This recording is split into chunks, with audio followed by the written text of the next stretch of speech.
Donc, effectivement, ce matin, on est à poursuivre notre série sur les moyens essentiels de grâce que Dieu nous a donnés. Et je ne sais pas si vous avez déjà mis en pratique ce qu'on a vu la semaine passée. OK. J'essaie de voir zioter dans le regard, voir si... le premier moyen de grâce qu'on a vu, c'était de prendre du temps, excusez, dans la parole, excusez si ma voix est un peu... il y a des séquelles d'hier, peut-être, je ne sais pas. Peut-être si j'avais un verre d'eau, ça serait correct pour... Donc, on avait vu la semaine passée... OK. Merci. Bon, parfait. Au cas où, ça va être bon. Donc, on a vu la semaine passée, on avait regardé la parole de Dieu. Comment c'est important de plonger nos regards dans la parole de Dieu, comment c'est important de l'étudier, comment c'est important de pas juste la lire d'une manière de surface, mais de se laisser transformer par elle. Et alors, est-ce que vous avez fait des choses différentes cette semaine? On pourrait presque faire le tour, voir si on a essayé des choses différentes. Est-ce qu'on a plongé davantage nos regards dans la parole? Est-ce qu'on est... je ne sais pas s'il y en a, sans vous me dire quoi, est-ce qu'il y en a qui ont tenté des choses cette semaine? Oui, OK, oui. OK, quelques personnes. Donc, je pense que ça demeure quelque chose d'important. Et aujourd'hui, je pense qu'on va regarder ce deuxième moyen essentiel de grâce, mais aussi, probablement aussi, un des moyens de grâce les plus négligés. Parce que, comme le partageait ce matin Yvan, de prier, ça nous oblige à faire une déclaration de dépendance envers Dieu. Et est-ce qu'on a de la misère aujourd'hui de dire « je suis dépendant de Dieu ». Ça vient souvent... quand on est couché à terre, à plat ventre, on dit « Oui, Seigneur, oui, j'abandonne ». C'est souvent là, hein, on a besoin, on dirait, de se rendre jusqu'au bout. Et je suis convaincu, on vient de passer ce 40 jours de prière, de jeûne, et ça se peut qu'au début, on est parti avec ce 40 jours en disant « Yes, j'embarque ». Puis plus que les 40 jours avançaient, plus que... Et peut-être qu'aujourd'hui, vous dites « Ah, boy ». C'est difficile de prier. Et je vous comprends.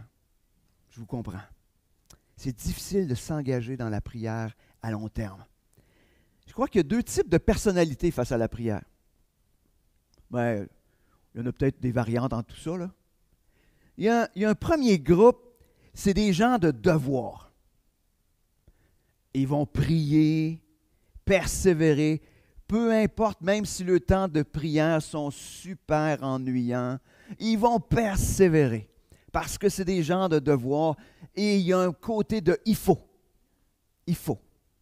Même s'ils sont dans leur prière puis ont l'impression que c'est dans une espèce de liste d'épicerie qu'ils adressent à Dieu puis que ça fait 25 ans qu'il y a même la même liste, mais ils vont persévérer. Je ne dis pas que c'est mauvais. Parce que des fois, on a besoin de cette persévérance-là dans les moments que c'est plus difficile. Puis il y en a d'autres qui sont eux autres plus du genre, aussitôt que la prière, ça devient ennuyant ou qu'on a l'impression qu'on se répète, ça devient, je pense que je vais arrêter. Je pense que c'est difficile à moins, le seul moyen qui va nous permettre de persévérer, c'est faut qu'on ait quelque chose dans la prière qui est différent. C'est quelque chose qu'on ne fait pas. Il faut qu'il y ait de la variante tout le temps. C'est comme il y en a qui sont à la recherche de la nouvelle manière, quelque chose de différent qui va les emmener à vouloir persévérer dans la prière. Malgré que je pense que je suis dans la deuxième catégorie, plus que dans la première. Pour ceux qui me connaissent, il n'y avait probablement aucun doute. Mais je rêve d'être dans la première catégorie bien souvent, d'avoir cette persévérance-là. Mais je suis convaincu que ni dans un cas, ni dans l'autre, on est à la bonne place face à ce que c'est la prière. Je pense qu'il y a peut-être un mix des deux ou peut-être un petit quelque chose de différent. Parce que Dieu désire que l'on passe du temps avec lui. Et non seulement il veut qu'on passe du temps avec lui, il veut que ce soit des temps, des bons temps avec lui. Dieu désire que ça soit le fun. Pas juste le fun, mais que ça soit agréable. Que ça soit comme, oh wow, c'est le fun d'être avec notre Dieu. C'est le fun de l'entendre. Puis le mot fun n'est pas bon, c'est trop cheap. Il désire qu'on ait ce plaisir, cette joie d'être dans sa présence. Et pourtant, ce n'est pas ce qu'on vit. Dieu veut qu'on puisse recevoir de sa part. Est-ce qu'on aurait mal compris l'importance de la prière? On a vu la semaine dernière que la parole de Dieu, c'est comme le besoin de se nourrir, le besoin physique de s'alimenter. Si on ne s'alimente pas, inévitablement, on va mourir. Mais la prière, c'est comme le besoin physique de respirer. Essayez ça voir. Retenez votre souffle jusqu'à la fin de mon message. Je vais probablement terminer tout seul, hein? Oui, ça ne sera pas long, ça ne sera pas long. Mais c'est exactement la même chose. Peut-être qu'on a besoin de goûter à une bonne bouffée d'air. On a peut-être besoin d'arrêter. Il y en a qui font de l'apnée du sommeil, mais il y en a qui font de l'apnée spirituelle. On a peut-être besoin de dire, oh wow! On a besoin de se remettre à respirer. Lorsqu'on rencontre des gens, des croyants qui sont en fin de vie, certains ont des remords ou des regrets face à ce qu'ils ont fait ou ils n'ont pas fait. Mais je n'ai jamais connu un croyant mourant qui se soit plaint d'avoir passé trop de temps dans la parole de Dieu et la prière. On va entendre le contraire, mais on n'entendra jamais quelqu'un dire « Ah, j'ai vraiment passé trop de temps dans la prière. J'ai trop passé de temps dans la parole de Dieu. » Et c'est plutôt effectivement le contraire qu'on entend. Alors ce matin, si on arrêtait de retenir notre souffle et qu'on commençait à respirer, qu'est-ce qui pourrait être différent? Avant de regarder ensemble de manière, et je vais dire pratique parce que je veux terminer ce matin avec quelque chose de bien pratique. Parce que des fois, c'est le fun d'entendre des messages sur la prière, on a entendu, mais ce que je désire, c'est qu'on puisse finir avec quelque chose qui va être bien pratique. Mais qu'on va prier. Seigneur, on veut te remettre ce temps ce matin. On veut vraiment se mettre à ton écoute. Seigneur, si tu ne parles pas à nos cœurs, Seigneur, si tu ne viens pas produire en nous cette transformation, si ton esprit ne fait pas son œuvre dans nos vies, Seigneur, ce matin, on est venu pour rien. Seigneur, on veut se mettre à ton écoute. Souvent, Seigneur, on voit la prière comme un temps où on est en train de te parler. Mais je crois, Seigneur, que la prière devrait être davantage un temps où on est à l'écoute. Seigneur, viens parler à nos cœurs, viens parler à chacun d'entre nous. Ce matin, on veut être des combattants dans la prière. Seigneur, je sais qu'on n'est pas rendu là, en tout cas moi je ne suis pas rendu là. Seigneur, viens nous transformer. Viens nous donner cette joie d'être dans ta présence. Merci Seigneur. Amen. On va commencer avec ce que j'ai appelé 2 raisons pour lesquelles c'est difficile de prier. Vous allez connaître, mais on va quand même passer. Pourquoi la prière, la vie de prière, c'est si difficile? Pourquoi on retient tant notre souffle que ça, puis qu'on ne va pas à Dieu? Le premier, c'est la chair. La raison la plus évidente pour laquelle on ne prie pas, c'est que notre chair est tellement axée sur son autosuffisance. Je n'ai pas besoin de ça. Notre chair déteste la prière secrète parce que, comme on le disait tantôt, c'est un refus de l'autosuffisance. Et on est comme construit où il y a de quoi à l'intérieur de nous qui crie fort. Qui crie fort. Parce qu'il dit, non, je suis capable. Parce que quand on se met à prier, on ne peut pas se glorifier soi-même. ça détourne l'admiration qu'on voudrait avoir sur nous-mêmes. Hein? Ça met l'admiration sur Dieu. Hein? Puis les applaudissements des hommes ne sont plus envers nous, sont envers Dieu. Parce que si je l'ai fait par moi-même, les autres vont pouvoir dire, il est bien bon. Mais si j'ai prié, puis que Dieu était à l'œuvre, puis s'est produit quelque chose, je ne pourrai jamais dire que ces applaudissements-là sont pour moi. Et probablement que notre chair est un bon guide pour découvrir ce qui est important dans la vie chrétienne. Savez-vous pourquoi? Parce que chaque fois que c'est important, notre chair va s'y opposer. Elle va résister, elle va se débattre. Fait que chaque fois que c'est ce qu'il y a de meilleur pour notre relation avec Dieu, la chair s'oppose. Elle s'oppose à notre temps de prière, elle s'oppose à notre temps dans la parole de Dieu. C'est la même chose, on pourrait prendre ces mêmes choses-là par rapport à la lecture. Ah, j'ai pas le temps. Ah, je suis trop fatigué. Ah, je suis pas. La chair ne veut pas. Puis quand la chair ne veut pas, c'est une belle occasion de dire non, non, non, non. Seigneur, je veux. Le désir de mon cœur, c'est ça. Donne-moi la capacité de le faire. Donne-moi la capacité de le faire. Un texte qu'on connaît dans Matthieu 26, versets 40-41, un moment intense où Jésus priait. C'était nommé un peu tantôt. Ça nous dit, il revint vers les disciples qu'il trouva endormis.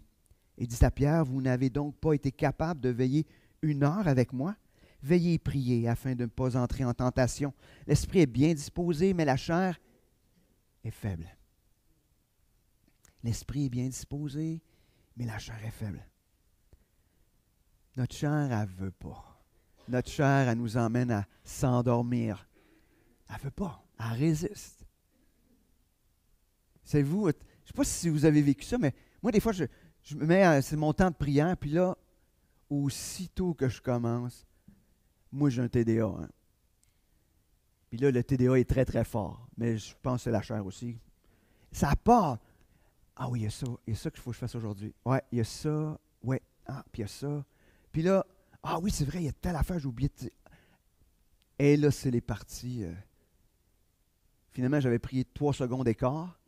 Puis je suis parti pendant 32 secondes. Là, je reviens. Il y a cette espèce de combat-là. Ah, je suis sûr que non. Je suis sûr que non. En tout cas, ça a l'air assez... Mais on est comme ça. On a besoin, à ce moment-là, c'est comme... Des fois, je me dis, bon, prends en note là, ce que ton cerveau a l'air à s'énerver avec. Là. Ou des fois, la bonne affaire, c'est que tu pries pour ça. Si ça devient, dire, pourquoi résister? Prions pour ça. Hein? Tout simplement.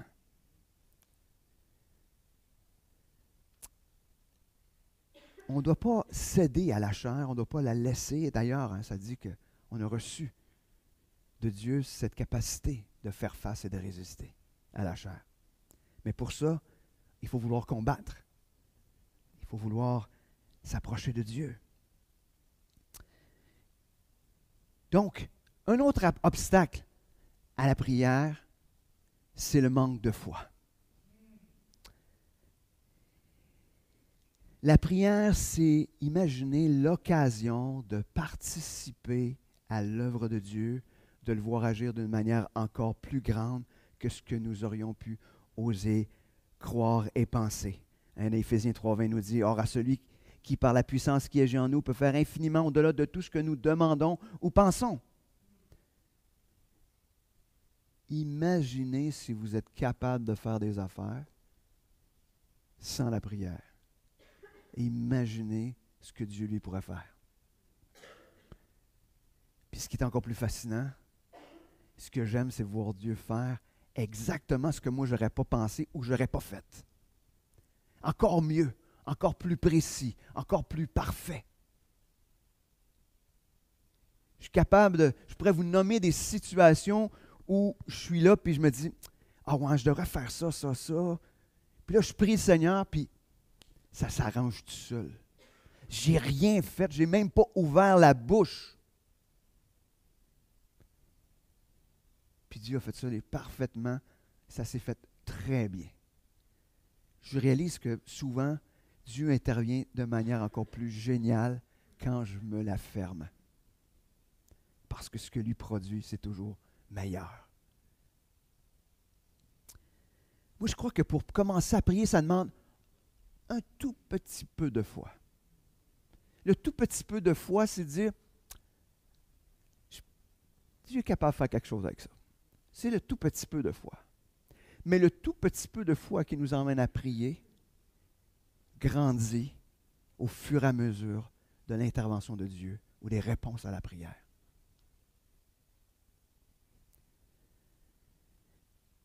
Des fois, les réponses dépassent d'une manière incroyable ce qu'on aurait pu rêver. Parfois, les réponses se font aussi attendre parce qu'on ne sait pas ce que Dieu veut produire dans nos vies.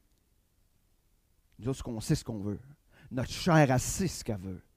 Mais qu'est-ce que Dieu veut produire dans ta vie, dans ma vie? C'est infiniment meilleur que ce que notre chair pourrait désirer. Là encore, notre foi grandit, parce qu'elle grandit aussi dans cette patience-là.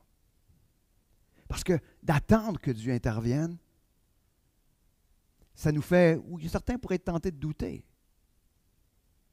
Mais moi, j'aime mieux croire dans ce Dieu qui nous est révélé par les Écritures, qui dit que Dieu se plaît à écouter nos prières, que Dieu se plaît à agir, que Dieu se plaît à intervenir. Et ça se peut très bien que ce ne soit pas comme je le veux. Mais je suis convaincu de ce qu'il va faire, ça va être parfait. Ça va être dans le bon timing, de la bonne manière. Dans un autre enseignement que Jésus a fait sur la prière, Jésus pose une question qui résonne, je trouve, encore aujourd'hui. Puis je pense qu'elle résonne encore plus fort en 2023 qu'à l'époque où Jésus l'a dit.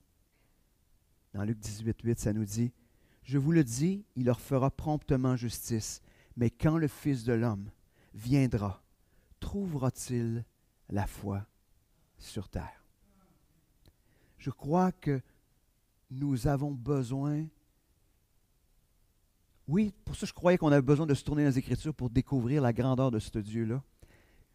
Ce Dieu qui nous est révélé, mais ce Dieu qui est vivant, ce Dieu qui est agissant. Puis ça fait grandir notre foi. Puis quand on prie, puis qu'on le voit intervenir, des fois ça se passe juste dans des manières toutes simples, toutes banales. De prier pour une situation, puis ça se produit. Puis là, ça fait comme, aïe, aïe. Puis on a besoin aussi d'entendre les réponses des prières des uns des autres. Parce qu'il y a des périodes, peut-être, j'ai l'impression que j'en ai pas de réponse. Mais ça fait aussi grandir ma foi de savoir que Dieu répond à tes prières, à vos prières.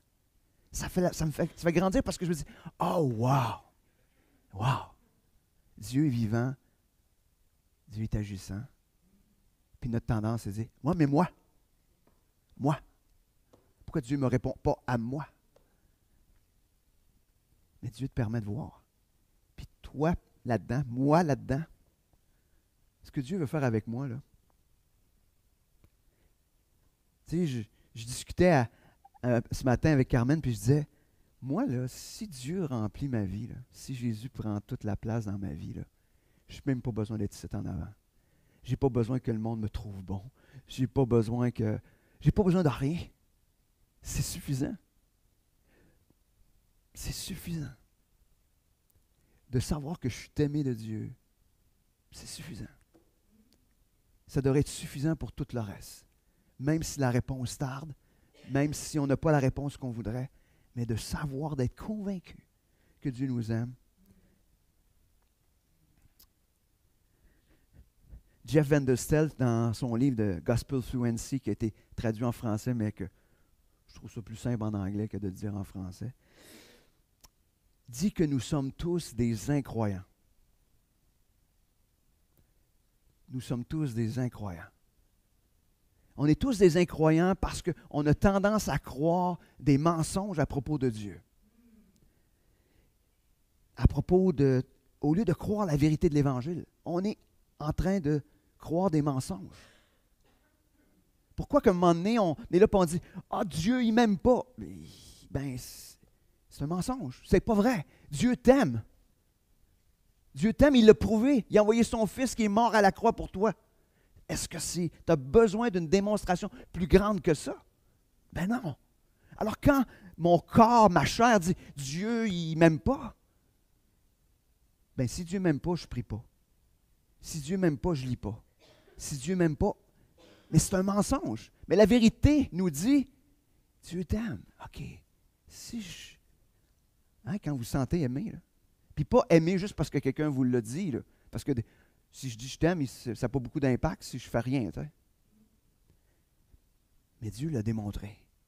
Parce qu'il t'aime, il a donné. Puis il y a plein d'autres exemples de ce que Dieu a fait pour démontrer qu'il t'aimait. Mais on a tendance à croire des mensonges. Et je suis porté à vous dire, c'est quel mensonge vous croyez ce matin qui vous empêche ou qui vous garde loin de Dieu dans la prière? Il ne m'écoute pas, il ne me répond pas, il ne m'aime pas, il ne désire pas mon bien. Je ne sais pas. Mais quel est le mensonge que vous croyez à propos de Dieu? Venez remplir ça par l'Évangile. Puis, des fois, on n'a pas le courage de faire face à ces mensonges-là. Des fois, on est là, puis ça ne marche juste pas. Mais on a besoin de se tourner et de dire, Seigneur, c'est quoi que je crois comme mensonge à propos de toi? On a besoin de retourner vers là,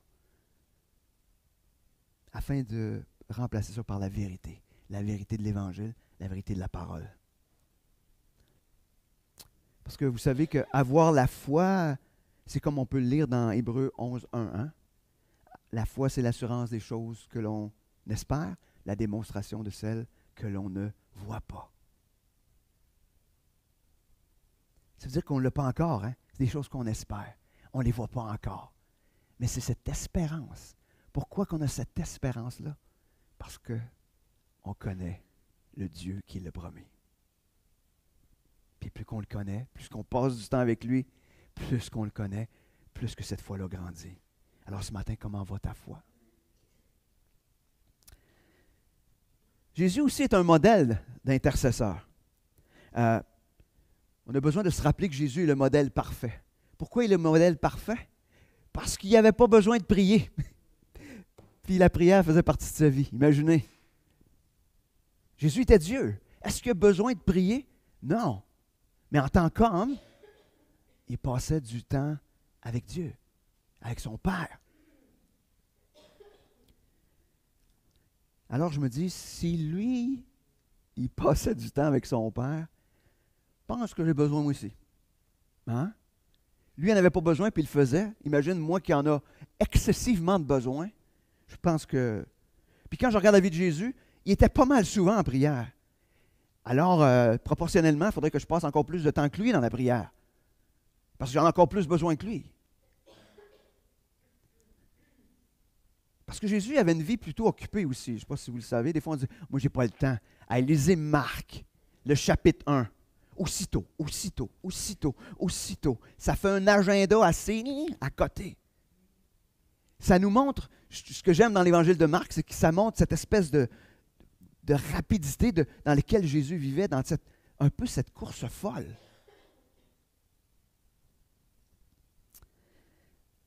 Et pourtant, à Marc 1, verset 35, on peut lire, « Vers le matin, pendant qu'il faisait encore très sombre, il se leva et sortit pour aller dans un lieu désert où il se mit à prier. » Imaginez. Quand il faisait encore très sombre. Ça veut dire probablement plus qu'une demi-heure avant le lever du soleil. Hein? Il faisait encore très sombre. Donc, dans la nuit, vers le matin, il était en prière. On voit qu'il a prié lors de son baptême, dans Luc 3, 21. Tandis que tout le peuple se faisait baptiser, Jésus fut aussi baptisé. Et pendant qu'il priait, le ciel s'ouvrit. Au milieu de son ministère intense, dans Luc 5, verset 15-16, sa renommée se répandait de plus en plus et les foules nombreuses se rassemblaient pour l'entendre et pour être guéris de leur maladie. Mais lui se retirait dans les déserts et priait.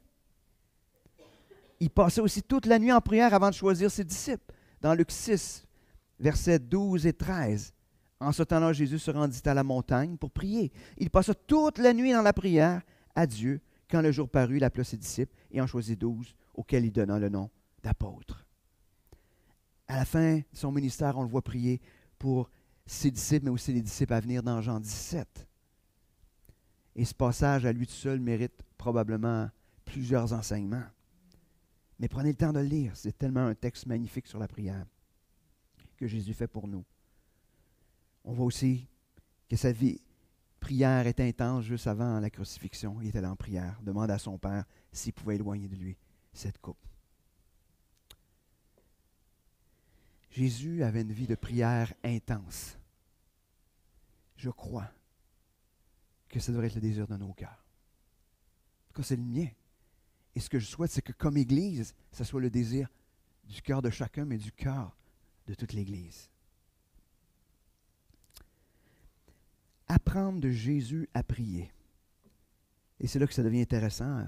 On va regarder un texte qu'on a chanté, puis que Yvan nous a partagé une partie, mais moi je vais parler d'autres bouts. C'est bon, hein? Je ne sais pas si vous êtes comme moi, mais des fois la prière, on trouve que c'est compliqué. Ça a l'air compliqué, pourtant c'est quelque chose de simple. Hein, parce que du prier, c'est parler. Ouais. C'est vrai qu'on n'est pas tous le même. On ne parle pas tous de la même manière. Des fois, il y en a qui parlent trop, mais ils écoutent peu. C'est pas très bon. Il y en a qui ne parlent pas, puis ils écoutent trop, ou je ne sais pas, mais on a besoin. Ça semble tellement compliqué que, même, je vous dirais, des fois, on est là à prier, puis on a dit, mais il me semble que je suis plate. Il me semble que Dieu doit dormir à m'écouter. Il me semble que ça fait 12 fois que je dis la même affaire, 32 fois, 200 fois que je dis la même prière de la même manière. Hein, je suis sûr, je vois dans votre face que ouais, ça ressemble à ça. Fait que là, on est dit, je suis tellement tanné de m'écouter, il doit être tanné de m'entendre aussi, à dire les mêmes mots de la même manière, dans la même ordre. Et en même temps, ce qui est intéressant, c'est que ses disciples, ils devaient trouver ça difficile aussi de prier parce que, comme je l'avais dit l'autre fois, ses disciples, la seule chose qu'ils ont demandé à Jésus, c'est « apprends-nous à prier ». Ils n'ont pas demandé « apprends-nous à guérir ». Ils n'ont rien demandé d'autre. La seule demande qu'ils ont faite à Jésus, c'est « montre-nous comment prier ». Et ils ont fait cette demande-là immédiatement après que Jésus venait de passer un temps dans la prière. La vie de prière de Jésus impressionnait ses disciples. Ils voulaient goûter eux aussi à cette vie de prière. Est-ce qu'on est un peu comme eux? Est-ce qu'on a le goût de goûter à cette vie de prière-là aussi? On va juste tirer quelques points de l'enseignement que Jésus donne sur la prière avec justement ce qu'on appelle le Notre Père, mais cette prière qui est un modèle que Jésus va enseigner. Mais on va tirer juste quelques éléments de ce passage-là. Donc, le texte est dans Matthieu 6, versets 9 à 13. Lui qu'on va prendre parce qu'il se retrouve ailleurs aussi dans les évangiles. Priez donc ainsi, notre Père, toi qui es dans les cieux, que tu sois reconnu pour Dieu, que ton règne vienne, que ta volonté soit faite, et tout cela sur la terre comme au ciel. Donne-nous aujourd'hui le pain dont nous avons besoin. Pardonne-nous nos torts envers toi, comme nous pardonnons nous-mêmes les torts envers les autres, les torts des autres envers nous. Garde-nous de céder à la tentation et surtout délivre-nous du diable, car à toi appartiennent le règne et la puissance et la gloire à jamais. Une des premières choses qu'on peut apprendre de cette prière-là, c'est l'attitude. C'est cette intimité du Père, mais aussi un grand respect. En français, on utilise des fois le mot « papa », mais le mot n'est pas juste. Parce que dans le mot « papa » en français, il n'y a pas cette révérence-là. Il y a cette intimité-là, mais il n'y a pas la révérence. Je ne dis pas de ne pas l'utiliser, papa, ce n'est pas ce que je dis, mais pour le sens français, il n'y a pas cet aspect-là. Donc, ce qu'on voit, c'est qu'il y a notre Père, OK, donc il y a l'aspect d'intimité. Toi qui es dans les cieux, OK. C'est pas chummy, là. C'est pas, cette notion de « Ah, Jésus, c'est ton chum ». Non. Il n'y a pas de ça dans les Écritures. Il n'y a pas de ça. Il y a cette intimité. Oui, comme un ami. Il y a cette intimité-là. Mais pas mais il y a aussi cette révérence parce qu'il est Dieu. Il est Dieu. Donc, il y a ce premier aspect-là. Mais il y a aussi 3 requêtes qui sont, d'une certaine manière, plus importantes, qui viennent découler le reste de cette prière-là. Il commence en disant que ton nom soit sanctifié. Sa requête, c'est Seigneur, que tu puisses être reconnu pour ce que tu es. Partout dans ma vie, dans l'Église et dans le monde. Que ton nom soit sanctifié, reconnu pour saint, mis à part. Deuxième requête, c'est que ton règne vienne. Donc, que Dieu puisse régner dans ma vie, dans l'Église, dans notre couple, dans tous les aspects de notre vie, jusque dans le monde. Donc, reconnu pour ce qu'il est, qu'il puisse avoir la royauté. Et le troisième aspect, que ta volonté soit faite. Oh non. Et d'ailleurs, Jésus, quand il dit, non pas la mienne, pas ma volonté, mais la tienne, que ta volonté soit faite. C'est-à-dire que non seulement on le reconnaît comme le Seigneur de nos vies, le Seigneur de tous les aspects de notre vie, mais on dit, Seigneur, je m'abandonne à ta seigneurie. C'est toi le Seigneur. On obéit à ce qu'il nous demande.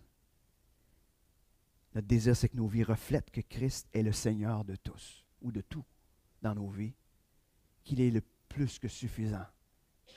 C'est-à-dire, ce qu'on demande à Dieu quand on lui dit que ta volonté soit faite, on devrait dire, Seigneur, je veux que quand tu me regardes, quand tu regardes ma vie de l'Église, quand tu regardes ma vie de couple, quand tu regardes tous les aspects de ma vie, que les gens disent, c'est Dieu qui règne.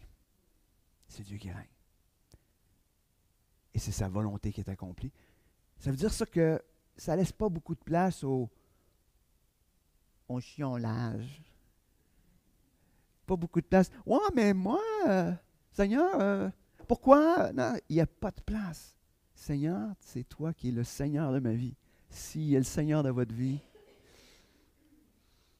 il sait précisément. En plus, ce n'est pas un Seigneur qui ne veut pas votre bien, c'est un Seigneur qui veut votre bien. C'est un Seigneur qui vous aime. La seule chose, c'est des fois je suis là, moi, puis je me dis, ouais, je ne comprends pas. Ben, je peux juste dire ça. Seigneur, je ne comprends pas. On a le droit de ne pas comprendre. Je ne dis pas qu'on n'a pas le droit de ne pas comprendre. On a le droit de ne pas comprendre. Mais la seule chose, c'est, je ne comprends pas, mais Seigneur, j'ai juste hâte de voir ce que tu vas faire avec ça. Tout simplement. Et quand on regarde les requêtes qui suivent dans ce passage-là, ils sont intimement reliés à ces 3 premières-là. Parce que quand il parle du pain, de donner notre pain, ben, c'est cette certitude qui va répondre à nos besoins. Mais ça veut dire qu'on sait qu'il règne puis qu'il va s'occuper de toutes choses.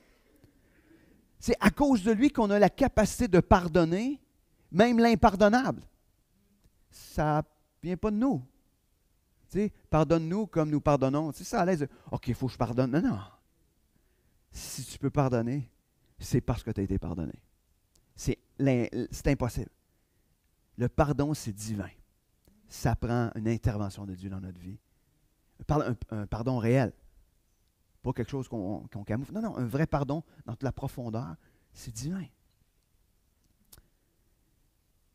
Et aussi cette conviction que Dieu va nous protéger des attaques de l'ennemi, c'est parce qu'on connaît ce Dieu qui règne, ce Dieu qui est Seigneur de toutes choses. Parce que nous avons cette certitude qu'il est le seul qui mérite de régner, qu'il est le Tout-Puissant et qu'il mérite toute la gloire, le reste des requêtes viennent juste se connecter à tout ça, tout simplement, dans nos vies. Est-ce qu'on est convaincu de ça? Est-ce que je crois personnellement que je dois passer plus de temps avec Dieu pour être imprégné de ce qu'il est? Et que plus je vais le découvrir, plus mon désir va être en relation avec lui, dans la prière. On devrait faire de ce modèle-là notre modèle aussi de prière. Je vais passer rapidement sur 2 aspects. Peut-on juste prier individuellement ou prier juste en communauté? On peut-tu juste faire un des deux? Hein? C'est pas souhaitable. Oui, on peut faire. Il y a des situations où on n'a pas le choix. Hein? Si je suis seul chrétien, je vais prier souvent tout seul, tu sais. C'est sûr. Mais dans les Écritures, on retrouve à la fois les deux.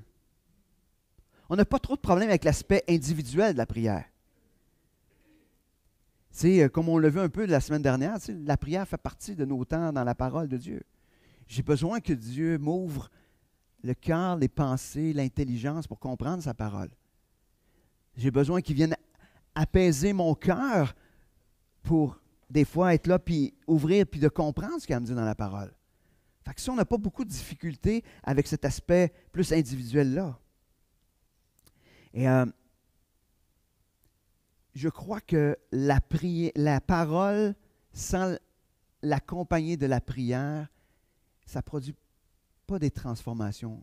C'est pas juste genre, c'est pas un exercice intellectuel d'étudier la parole puis de découvrir des choses. Oh, non. C'est pas une transformation. Tu sais, des fois, on peut le prendre comme un livre de thérapie.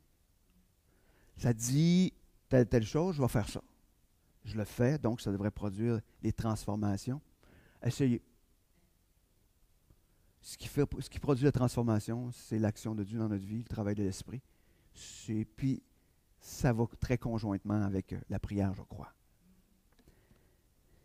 Mais la prière, elle ne peut pas rester juste individuelle. Puis je pense que la prière individuelle doit se transposer dans une prière collective et communautaire. Parce que ce que Dieu te révèle dans la prière, dans le secret de la prière, avec ton temps avec lui, tu as besoin de l'emmener dans la prière avec les frères et sœurs, parce qu'ils ont besoin d'être édifiés par ta vie de prière, parce que Dieu te montre dans ta vie de prière, et on a besoin ensemble de prier. Jésus imaginait, avant même qu'on ait l'Église officiellement, il disait, « Il est écrit, ma maison sera une maison de prière, mais vous en avez fait un repère de brigands, hein, quand il avait chassé les vendeurs du temple. » Ça va être une maison de prière.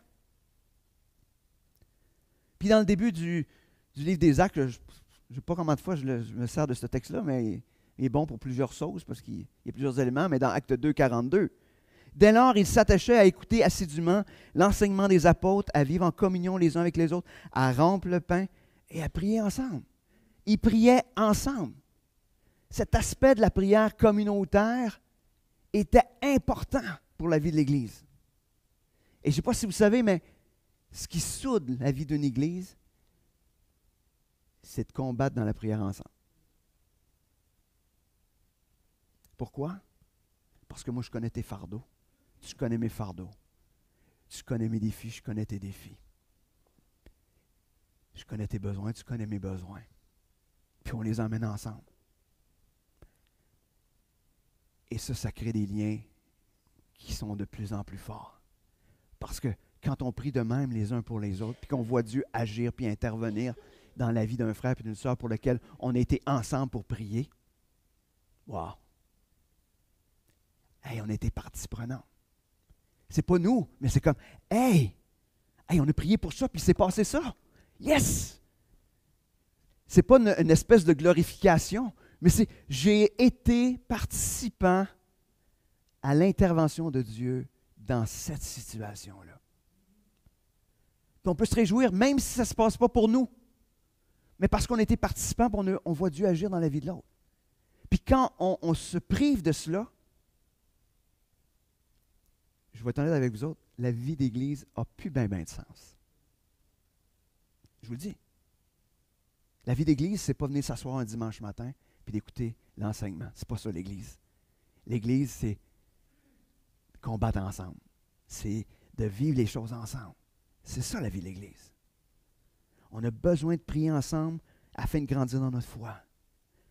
J'ai besoin d'entendre tes prières, tes supplications, comme tu as besoin d'entendre les miennes.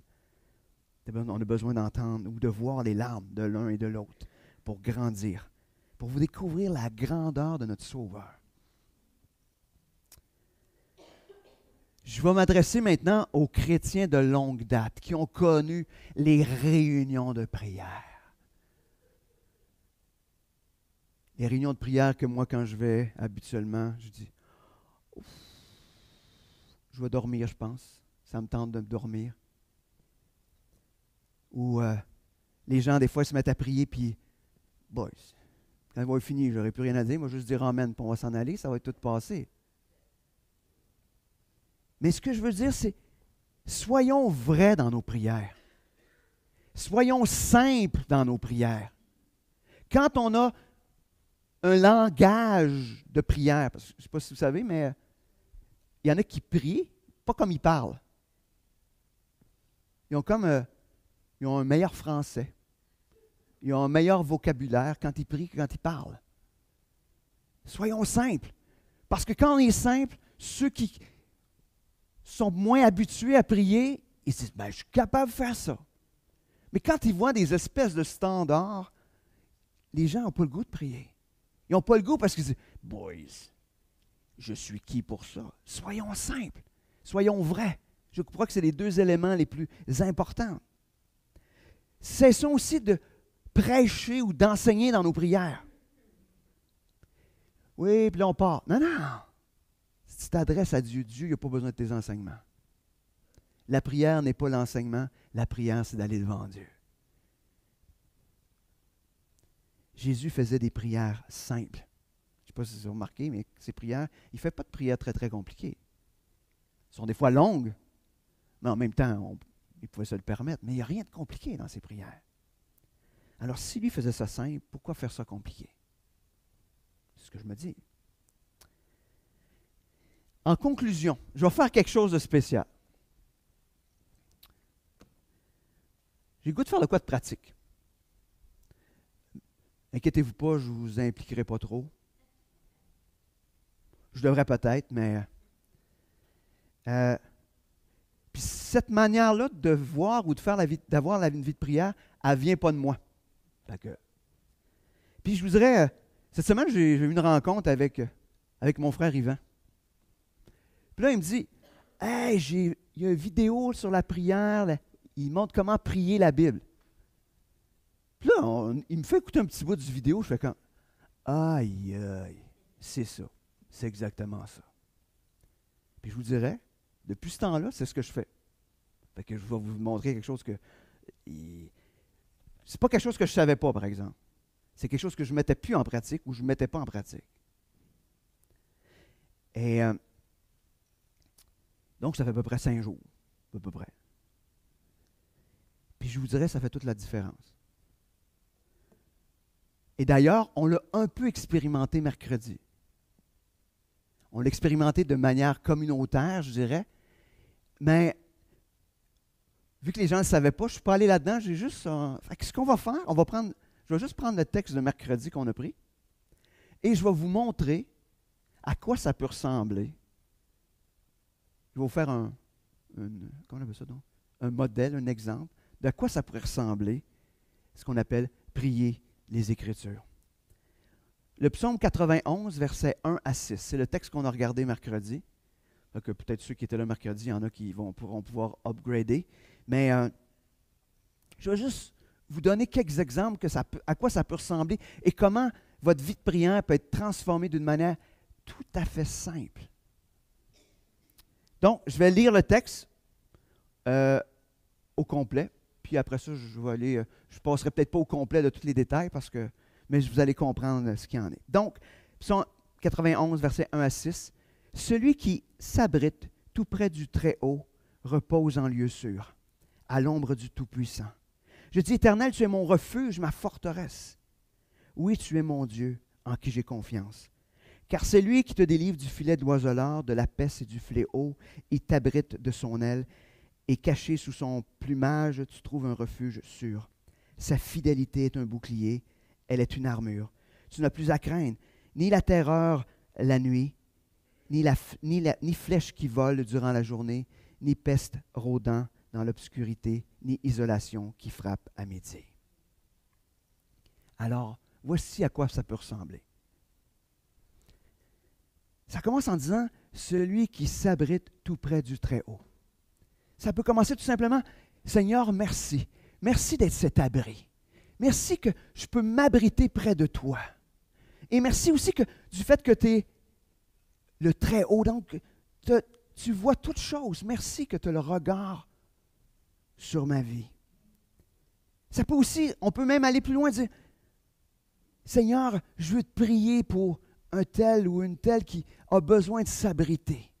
Que tu puisses être cet abri sûr pour tel frère, telle sœur. Merci Seigneur que je peux me reposer en lieu sûr. Merci que parce que quand je suis dans ta présence, Seigneur, je suis en paix. Merci aussi que tu es celui qui me protège parce que je peux me mettre à ton ombre. Si tu me protèges. Merci d'être ce Dieu tout-puissant.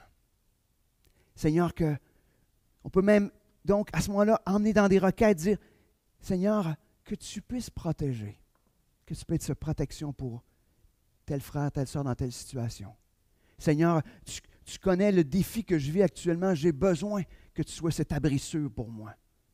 J'ai besoin de trouver le repos en toi parce que cette décision-là, elle me fait vivre des choses difficiles. Et on continue. Je dis éternel, éternel.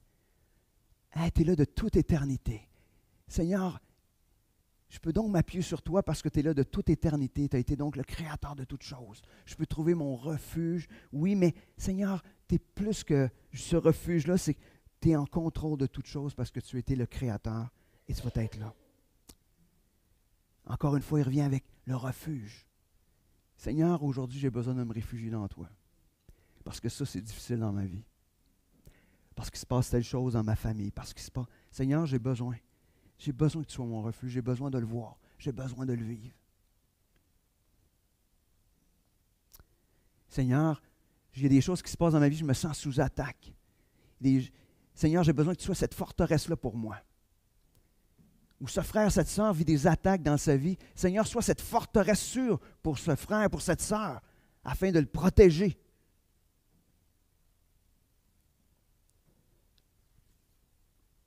Seigneur, tu es mon Dieu. Tu es mon Dieu. Tu es mon Dieu à moi. J'ai cette intimité-là avec toi. Seigneur, je te prie pour telle personne qui ne te connaît pas encore, que tu puisses être son Dieu à cette personne-là aussi. Et on pourrait continuer jusqu'à la fin du texte comme ça. Et on peut le faire avec à peu près n'importe quel texte. J'avais des versets pour lesquels je priais. Moi, chaque personne, des personnes plus proches, il y a un verset qui est associé à la personne. Parce que je priais pour l'application, que la personne puisse vivre ce verset-là. Mais quand on se met à prier de cette manière-là, même dans ces situations-là où j'avais un verset, puis je disais, ah oui, je prie ce verset-là, là, ça change tout à fait. Ça change toute chose. Prenez des passages de cette manière-là et dans l'exemple qu'il prenait il faisait avec le psaume 23. Tu sais, wow! Puis il commence en disant, tu sais, ça dit, l'Éternel est mon berger. Hey, merci d'être mon berger. Hein, merci de prendre soin de moi. Et Seigneur, je te demande d'être le berger pour telle personne, telle personne. Seigneur, toi qui es le berger, viens aider les sous-bergers, ceux qui... Et imaginez juste avec ça comment, mais je ne sais pas si vous voyez, mais il y a quelque chose de très simple là-dedans. Mais c'est qu'on est en train de prendre les Écritures, puis on est en train, une fois, de les appliquer, mais on prend aussi Dieu au mot par rapport à ce qui est écrit. Et moi, je vous dirais, je veux juste vous encourager ce matin à voir la vie de prière comme quelque chose de simple.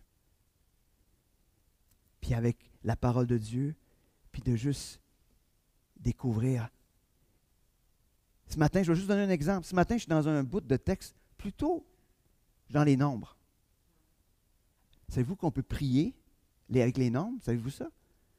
Mais j'étais en train de lire un passage où le peuple se révolte, hein, puis je ne sais pas si l'image, ceux qui ont lu dans l'Ancien Testament, mais à un moment donné, Dieu demande à Aaron de prendre un bâton pour chaque tribu avec le nom dessus, puis il les met dans dans le temple, puis celui de la famille d'Aaron, il fleurit, il y a des bourgeons, puis il y a même des amandes après. Tu sais.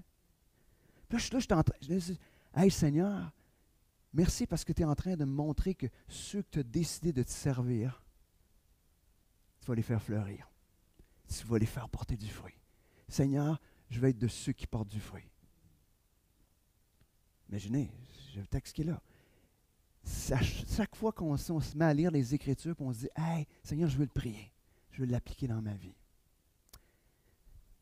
Mais je veux juste vous encourager à voir la prière de manière simple. Et je veux vous inviter mercredi. Parce que mercredi encore, on va faire ça comme ça. Mais là, vous le savez. Venez avoir du plaisir à prier ensemble pour voir Dieu agir puis intervenir dans vos vies. Alors, je vais prier, puis je vais inviter Yvan pour quelques minutes. Seigneur Dieu, je te remercie. Je te remercie parce que tu nous rappelles ce matin comment la prière, c'est tellement vital. Non seulement vital, mais comment on en a tellement besoin. Seigneur, viens faire tomber toutes les barrières qui nous emmènent à croire que c'est compliqué. Seigneur, merci pour ce que tu as montré à travers ces prières simples en priant ta parole. Seigneur Dieu, fais de ton Église à Saint-Liboire une Église qui combat ensemble dans la prière afin que ton nom puisse être élevé, afin que ton nom puisse être glorifié partout et afin que tu puisses être le Seigneur en toutes choses dans nos vies. Et Seigneur, que ton Église puisse vivre que tu es plus que suffisant. Amen.